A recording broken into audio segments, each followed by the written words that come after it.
घेण्यासाठी आलो होतो. सकाळी 8-8:30 वाजता इथे मी हजर आहे. तारखा दिल्या त्या तारखेला या. आज लोकांनी 15 तारीख दिली होती. 15 तारखेला लोक आले व्हेरिफिकेशनला, तरी साहेब लोक पडून जात आहे.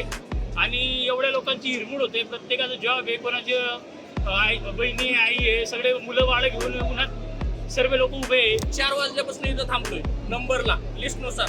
आता 200 ते 250-300 पर्यंत लोक आले, पण ते जे अधिकारी व्हेरिफिकेशनला आलते ते येऊन लगेच पळून गेले. माझ्या मुलीच्या ऍडमिशनसाठी इथे RTIच्या फॉर्म टोकन घेण्यासाठी आलो होतो. सकाळी 8-8:30 वाजता इथे मी हजर आहे.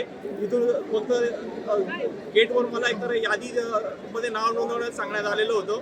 आणि इथे कोणी शिक्षण अधिकारी किंवा शिक्षण अधिकारी इथे अवेलेबल होते ना, कोणी तर त्यांचे कोणी स्टाफ इकडे अवेलेबल नव्हता, की जेणेकरून आम्हाला एकतर टोकनची स्थिती यादी किती ते किती झालेली आहे कंप्लीट, त्याची काही माहिती त्यांनी दिलेली नाही आहे. आणि जे व्हेरिफिकेशनसाठी आलेत त्यांचं व्हेरिफिकेशनही सुरू झालेलं नाही आहे. पहिली यादी लावली त्यांनी. आज त्यांना 15 तारीख देण्यात आलेली होती की तुम्ही या, पण त्यांनी अजूनही आल्यानंतर कामाला सुरुवात केलेली नाही आहे. आणि ते आले स्वतः गुपचूप आणि लगेच निघून गेले. कोणाला माहिती पडलं नाही की बाबा ते इथे आलेले आहेत म्हणून. पण त्यांनी ना 400-500 लोकांची लिस्ट घेतलेली आहे, तरी आता त्यांचं म्हणणं आहे की बाबा आज 200 लोकांना देणार आहे. तर बाकीच्या लोकांनी परत काय हे करायचं त्याच्या बाबतीत?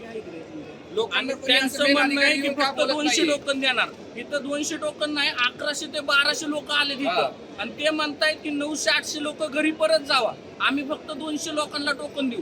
आणि जे सोमवारी आले त्यांचंही सकाळी 10:30 वाजता बोलवलं, तिथं 9 ते 8 वाजता अधिकारी आहेत का इथे? आता पळून गेले इथले अधिकारी येऊन पळून गेलेले.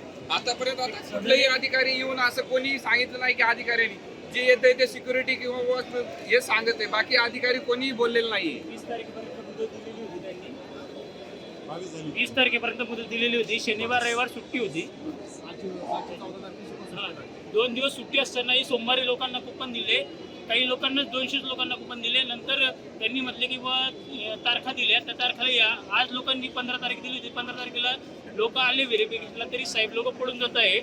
आणि एवढ्या लोकांची हिरमूड होते. प्रत्येकाचा जॉब आहे, कोणाचे बहिणी आई आहे, सगळे मुलं बाळ घेऊन उन्हात सर्व लोक उभे आहे, तरी कोणीही लक्ष देत नाही आहे. प्रशासनाला माझा एक क्वेश्चन आहे, जर तुमचं नियोजन शून्य आहे तर पालकांची ही हालत होत आहे, तर तुम्ही त्याबद्दल काही कठोर कारवाई करणार किंवा काही तर नियोजन करणार का? जर तुम्ही जर असं सांगितलं प्रत्येक दिवशी या दिवशी तुम्ही 200 पालक त्यांना आम्ही कुपन देणार आणि त्यांचे डॉक्युमेंट व्हेरीफाय होणार, त्या प्रकारे पालक पण तुमच्याप्रमाणेच वागले, त्याप्रमाणेच त्यांनी बिहेव केलं असतं. आज मित्रही सांगतो, सोमवारी यांनी जवळपास 750 कुपन वाटले आणि त्या दिवशी त्यांनी कमिटमेंट केली की 150 कुपन्सवाल्यांना आम्ही सकाळी 10:30 वाजल्यापासून आम्ही फॉर्म व्हेरिफिकेशन करणार. आज कितीतरी पालक हे स्वतःची सुट्टी टाकून वेगवेगळ्या कंपनीमध्ये तिकडे काम करतात. त्यांनी प्रत्येकाने इंडिव्हिज्युअली आज दुसरा दिवस आहे, सुट्ट्या टाकून आज इथे आले. आज काय म्हणतात 3 वाजता या. आज मला एक सांगा, 3 वाजता जर आले तर हे 6 वाजेपर्यंत किंवा 5:30 पर्यंत याचा टाइम राहतो. तेवढ्यापर्यंत 150 लोकांचं त्यांनी व्हेरिफिकेशन करतील का? सकाळी आम्ही फकीरबाई पानसरेच्या शाळेत आलतो. आम्हाला सोमवारी व्हेरिफिकेशनसाठी बोलवलं, डॉक्युमेंट व्हेरिफिकेशनसाठी. सोमवारी आम्हाला त्यांनी टोकनही दिलं. सकाळी आम्ही 4 वाजल्यापासून इथं थांबलोय नंबरला लिस्टनुसार. आता 200 ते 250-300 पर्यंत लोक आले, पण ते जे अधिकारी व्हेरिफिकेशनला आलते ते येऊन लगेच पळून गेले. महाग एकदा लोकसंख्या बघा किती, आपण किती लोक आले, ते सगळे फक्त व्हेरिफिकेशनला थांबले, व्हेरिफिकेशनला येऊन पळून गेले ते.